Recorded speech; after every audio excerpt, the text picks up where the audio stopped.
ओमकारेश्वर ज्योतिर्लिंग की कथा। ओमकारेश्वर ज्योतिर्लिंग मध्य प्रदेश के प्रसिद्ध शहर इंदौर के समीप स्थित है। यह शिव जी का चौथा प्रमुख ज्योतिर्लिंग कहलाता है। ओमकारेश्वर में ज्योतिर्लिंग के दो रूपों ओमकारेश्वर और ममलेश्वर की पूजा की जाती है। ओमकारेश्वर ज्योतिर्लिंग को शिव महापुराण में परमेश्वर लिंग कहा गया है। यह परमेश्वर लिंग इस तीर्थ में कैसे प्रकट हुआ अथवा इसकी स्थापना कैसे हुई, इस संबंध में शिव पुराण की कथा इस प्रकार है। शिव पुराण में वर्णित कथा।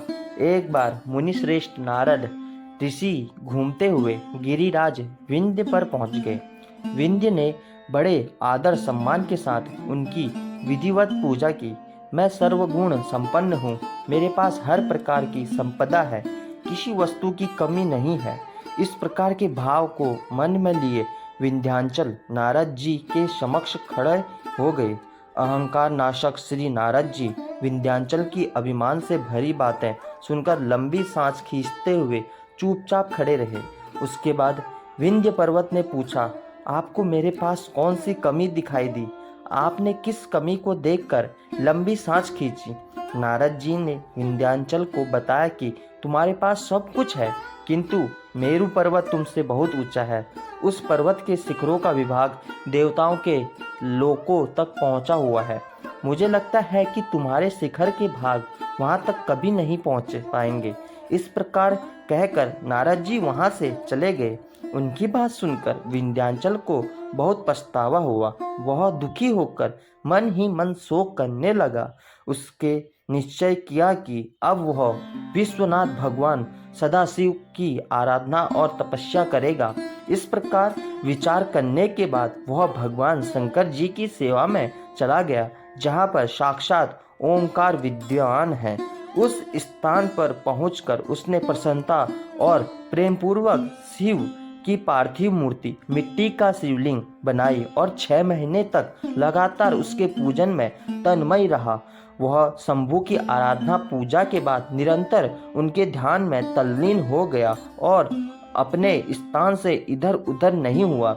उसकी कठोर तपस्या को देखकर भगवान शिव उस पर प्रसन्न हो गए। उन्होंने विंध्याचल को अपना दिव्य स्वरूप प्रकट दिखाया, जिसका दर्शन बड़े बड़े योगियों के लिए भी अत्यंत दुर्लभ होता है। सदाशिव भगवान प्रसन्नतापूर्वक विंध्याचल से बोले, विंध्य, मैं तुम्हें पर बहुत प्रसन्न हूँ। मैं अपने भक्तों को उनका अभिष्ट वर प्रदान करता हूँ, इसलिए तुम वर मांगो। विंध्य ने कहा, देवेश्वर महेश, यदि आप मुझे पर प्रसन्न हैं तो भवस्थल से हमारे कार्य की सिद्धि करने वाली वह अभिष्ट बुद्धि हमें प्रदान करे। विंध्य पर्वत की याचना को पूरा करते हुए भगवान शिव ने उससे कहा कि पर्वतराज, मैं तुम्हें वह उत्तम वर बुद्धि प्रदान करता हूँ। तुम जिस प्रकार का काम करना चाहो वैसा कर सकते हो। मेरा आशीर्वाद तुम्हारे साथ है। भगवान शिव ने जब विंध्य को उत्तम वर दे दिया, उसी समय देवगण तथा शुद्ध बुद्धि और निर्मल चित्त वाले कुछ ऋषिगण भी वहां आ गए। उन्होंने भी भगवान शंकर जी की विधिवत पूजा की और उनकी स्तुति करने के बाद उनसे कहा, प्रभु, आप हमेशा के लिए यहाँ स्थिर होकर निवास करें। देवताओं की बात से महेश्वर भगवान शिव की बड़ी प्रसन्नता हुई। लोगों को सुख पहुँचाने वाले परमेश्वर शिव ने उन ऋषियों तथा देवताओं की बात को प्रसन्नतापूर्वक स्वीकार कर लिया। वहाँ स्थित एक ही ओंकार लिंग 2 स्वरूप में विभक्त हो गया। पर्णों के अंतर्गत जो सदाशिव विद्यमान हुए और ओंकार नाम से जाना जाता है, इसी प्रकार पार्थिव मूर्ति में ज्योति प्रतिष्ठित हुई थी, वह परमेश्वर लिंग के नाम से विख्यात हुई। परमेश्वर लिंग को ही अमलेश्वर भी कहा जाता है।